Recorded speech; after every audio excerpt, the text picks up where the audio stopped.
मैं सबकी भावनाओं को कद्र करता हूँ, मैं ये नहीं कह नहीं रहा हूँ बोलो ना, खुल के बोलो, क्या पॉइंट दिक्कत इज है? कि हाँ। जब हम किसी कॉन्सेप्ट ऑफ गॉड को लेकर के बहुत ज़्यादा वो होते हैं और उससे सिर्फ वो एक बिलीव नहीं रहता, उसकी वजह से ग्राउंड लेवल पे वायलेंस होते हैं, बहुत सारी चीज़। मैं पोर्शन की बात कर रहा हूँ, जो ज़्यादा पोर्शन है हमारे सोसाइटी में और आजकल भी खासकर। तो एक कॉन्सेप्ट नहीं है, एक गॉड के कॉन्सेप्ट से 1000 गॉड हमने बना दिए, जबकि ये भी मानते हैं कि गॉड से फेक है, फिर भी 1000 अवतार बना दिए, 1000 रिलीजन बना दिए, 1000 चीज़ें बना दिए। सो मेरा पॉइंट है कि एक पॉइंट जिसको हम उस पर हम क्वेश्चन ही नहीं करते, हम बस एक नहीं, हमने इंसान जैसा इमेज बना दिया, हम उसका बस बिना किसी से बस हम पूछते रहते हैं। माय पॉइंट, मैं एक ऐसे लेवल पे हूँ जहाँ पे मैं गॉड को नहीं मानता और मानता भी हूँ, मैं किसी एक कंक्लूजन पे नहीं पहुँचा हूँ कि गॉड है या नहीं है। बट ये मान लेना कि गॉड है और उसके लिए हर वो चीज़ बिल्कुल ब्लाइंडली एक भीड़ की तरह फॉलो करते रहना, तो आई डोंट लाइक दैट। तो ये चीज़ मैंने जो सीखी है, थोड़ा थोड़ा पहले से भी था, लेकिन स्टडिंग फिलोसफी में ज़्यादा सीखी है, क्योंकि philosophy is the only place where you can question. आप टेंपल के सामने, मस्जिद के सामने जाके गॉड को क्वेश्चन करोगे, प्रोबेबली नेक्स्ट डे आप जिंदा भी ना रहो।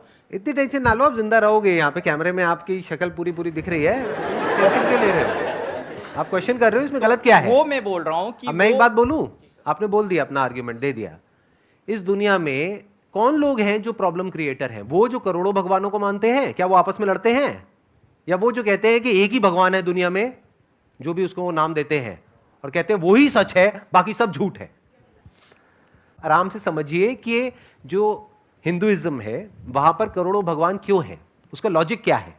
पहाड़ की भी पूजा हो रही है, मिट्टी की जो मूर्तियां उसकी भी पूजा हो रही है, सूर्य की भी पूजा हो रही है, चांद की भी पूजा हो रही है। किसकी पूजा नहीं हो रही है? धरती, जल, अग्नि, वायु, आकाश, सबकी पूजा हो रही है। तो हिंदू धर्म जो है वो क्या कहता है? सब में भगवान है। इससे बढ़िया फिलॉसफी, इससे अच्छी फिलॉसफी हो ही नहीं सकती, इससे ओपन फिलॉसफी हो ही नहीं सकती। मतलब आप भी भगवान हो, आपसे भी जब मिलते हैं तो ऐसे करके मिलते हैं। मतलब क्या? कि आपके अंदर का जो भगवान है उसको मैं प्रणाम करता हूं। आई एग्री सर, बट इसमें फिर ये पॉइंट भी है ना, मैं इस चीज़ से, इस फिलॉसफी के अगेंस्ट नहीं हूँ, मैं उस चीज़ से दुखी हूँ जो इनबैलेंसेज, इस थॉट्स, ये कॉन्सेप्ट ऑफ गॉड जो कि जनरली वैसे जैसे आप समझा रहे हैं वैसे लोग नहीं समझते ना, ज़्यादातर लोग समझाते हैं और वायलेंस क्रिएट होता है। और फिर एक मिनट, आपने कहा वायलेंस क्रिएट होता है, वायलेंस की जड़ क्या है? इग्नोरेंस है, इग्नोरेंट होते हैं लोग। अब देखो इसमें कितनी बड़ी लॉजिकल फैलेसी है। अरे भाई साहब, ये जो आपके सारे फिलोसॉफिकल फंडे हैं ना, सारे हिला दूंगा अभी के अभी। आप कह रहे हो इग्नोरेंस जड़ है प्रॉब्लम की। इग्नोरेंस कभी भी जड़ नहीं होती किसी भी प्रॉब्लम की। Ignorance is not a problem. सबसे ज्यादा इग्नोरेंट कौन होता है इस दुनिया में? एक बच्चा जो अभी पैदा हुआ है, he is ignorant even of his own name. Is he a problem? तो ignorance is not a problem, wrong knowledge is a problem. Animals are ignorant, they are not a problem, right? You agree? Animals के लिए हम problem है, इंसान problem है।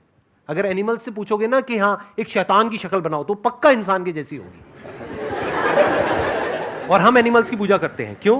क्योंकि animals actual में ignorant है, भोले हैं, इनोसेंट है। बट ये जो थॉट है वो कनिंग है। तो थॉट ने क्या क्रिएट कर दिया? अलग अलग कॉन्सेप्ट्स क्रिएट कर दिए। तो एक कॉन्सेप्ट है कि इस दुनिया में एक ही भगवान है, जो उसको मानता है वो हमारा अपना है, और जो उसको नहीं मानता है वो सब पराये हैं, वो सब गैर हैं। दोनों में से किसी भी कॉन्सेप्ट के साथ अपने आप को बांधना क्यों?